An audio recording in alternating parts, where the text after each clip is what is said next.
Well, it's match day -1 here at Edgbaston, which is looking absolutely stunning behind me. I'm with George Dobell. George, it's all come around again. They seem to come around pretty quickly. But this one is really exciting, isn't it? I think it is, yeah. I think particularly because the last one was played in COVID in Australia, and I know people will scoff at Stuart Broad's void theory, but I knew where he was coming from. England never had a chance, and it was a damp squib. And this time it feels like two really good sides at the peak of their games, and England are going to play such an aggressive style of cricket that it feels that almost anything could happen. And the last year has been so full of unlikely cricket as well that, yeah, I honestly think we could be on the brink of a classic. We've been hearing from the two captains today, Ben Stokes and Pat Cummins. Ben was quite low-key, I think, in his pressers. Not too many headlines coming out, and Pat Cummins was quite sparky, but there's certainly none of the Tim Paine rhetoric from 4 years ago and all that came with it. What do you make of the two captains and their respective captaincy styles and how that might impact on this series? Really good question, because I think that Ben Stokes' captaincy style actually is going to define the series. I don't think we've seen teams play the way England play before. I mean, I was just going through some of the records they hit made in the last year, mostly around high-tempo batting. I mean, they scored 500 in a day of 75 overs. They've pulled off their biggest ever run chase here against India. They have scored at 4.85 and over throughout that period. They've declared at tea on the first day of a test. I mean, all these things they've done, it's been so unlikely, as I say, and they're going to play this super aggressive style of cricket throughout. They will do it. They will do it on days if they are 25 for 8. They will keep doing it, I promise you. And it will be really interesting to see how Australia react to that. Now, people keep saying, oh, you know, you'll never do it against Australia, but they said that before India. They said it before Pakistan. They said it before South Africa.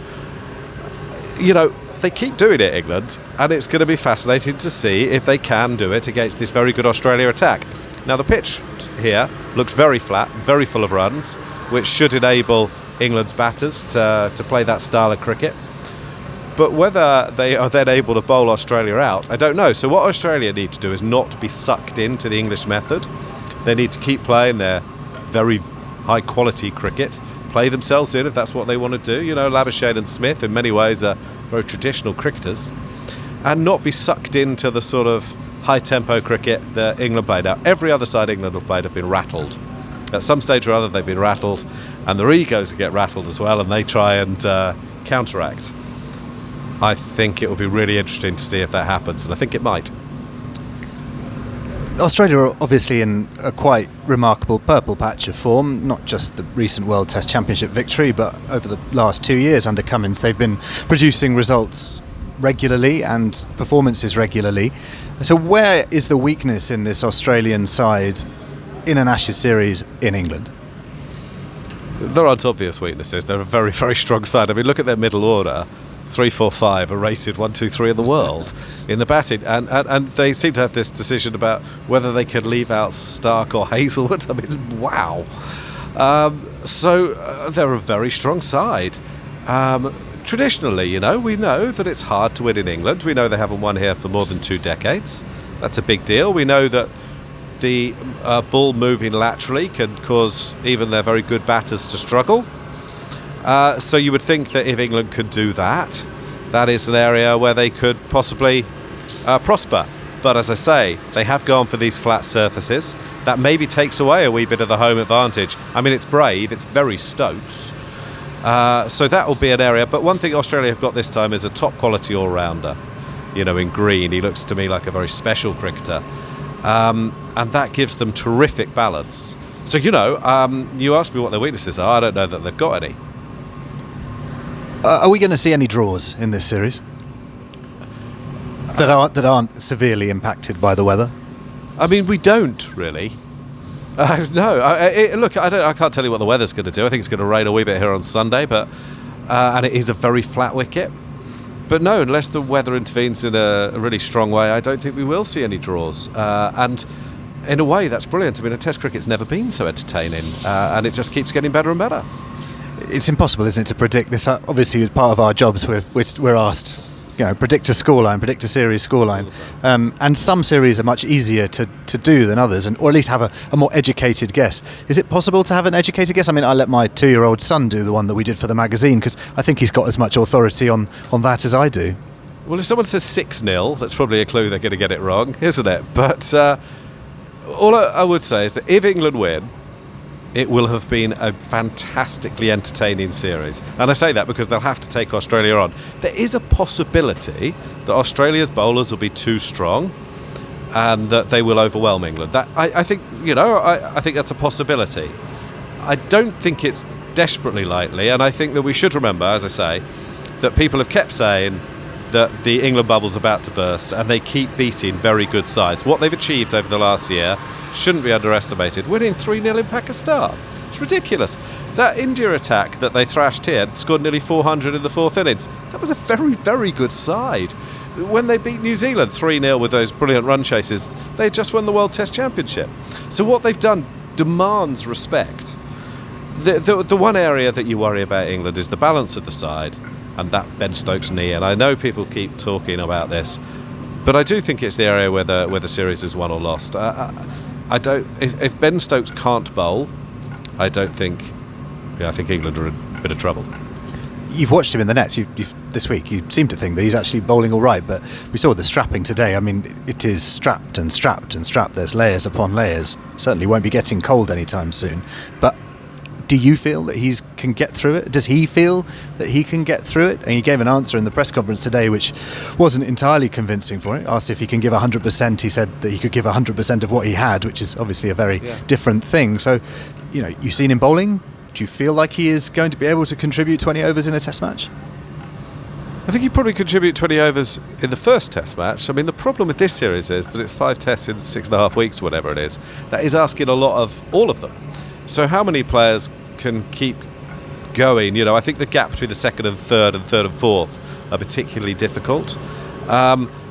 He looks a lot better than he has done for quite a long time. He looks slimmer, he looks fit as anything, and he has been bowling. By the end of the New Zealand series, he looked like, I was worried the retirement was a possibility. He didn't look like he could bat either, you see. You need your knees, it matters. And however big-hearted, and we know he's big-hearted, however great the spirit, the physicality matters. And it's a worry. Can he get through the series? To be honest, it would be a bit of a surprise. And I worry that he might damage his long-term prospects by forcing himself into one spell too many or trying to bowl too hard. And the fact that he's been the enforcer so often, those short ball spells, I'm sure has been a catalyst to the troubles we have with him now. But he's going to leave it all out there, and it's already been a great career. There's no way he's bowling when he's Jimmy Anderson's age, is he? He's been interested on that. I asked him in a presser a little while ago, will you be bowling at 40? Reference Jimmy Anderson, and he snapped back, miles an hour. So I think he's been a bit sort of sensitive about his bowling. But he's a very good bowler, and of course, when you've got the attack England have, he needs to take the pressure off. For example, Jimmy Anderson, I know he's a miracle of a man, but he is 40, and trust me, it does catch up with you. And at the same time, you've got, Stuart Broad's not young, is he? Ollie Robinson's had some fitness issues. We don't really know what we're going to get with Moeen Ali. But the only thing I think we can say is it's going to be a lot of fun because they're going to play very high-tempo cricket. I think how I've compared it, maybe I've only thought this in my mind, it'll be like the cricketing equivalent of the Rocky films. Real boxing isn't like Rocky. Well, real cricket isn't like England v Australia in this series, but I think it's going to be. It's going to be, two really good sides going toe-to-toe, punching. And Lord, I just think it's going to be fantastically entertaining. So genuinely, I'm really looking forward to it. And I think anything can happen, and that's kind of what you want, isn't it? It's ended up with a funny old window in June and July, but it's got pride of place in the English sporting calendar. There's no football, there's no rugby, doesn't overlap with Wimbledon for the first 2 tests. It's got an opportunity. Admittedly, it's on Sky, so not everyone will get to see it, but it's got an opportunity to make some headline news and make a statement for the sport, no? I hope so.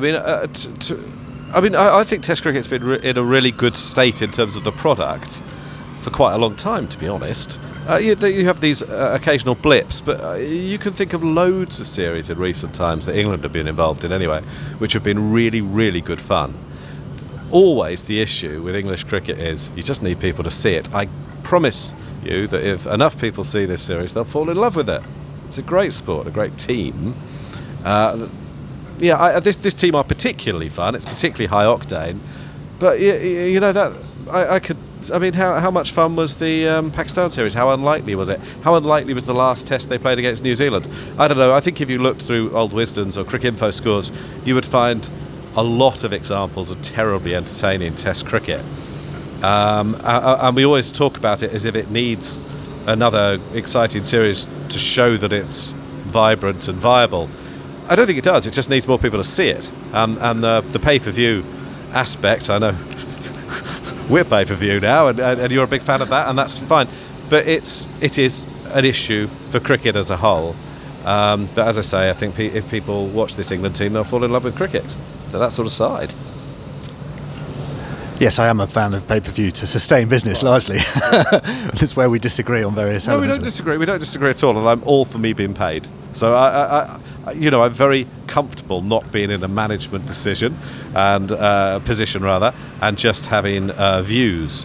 But from a less parochial point of view, the fact is that the game did disappear behind a paywall 18 or so years ago, whatever it was, and with no cricket played in state schools, you know all these arguments. Everyone knows all these arguments. It does become difficult to find a new audience, but the product itself, if you don't mind me calling cricket a product, is still really, really good. I still believe in it very strongly. So quickly, and I know you've been asked already, and it's already been published in various places, but what's going to happen in this series? What's going to be the result? And have you been consistent in your predictions everywhere, or are you hedging your bets in different places?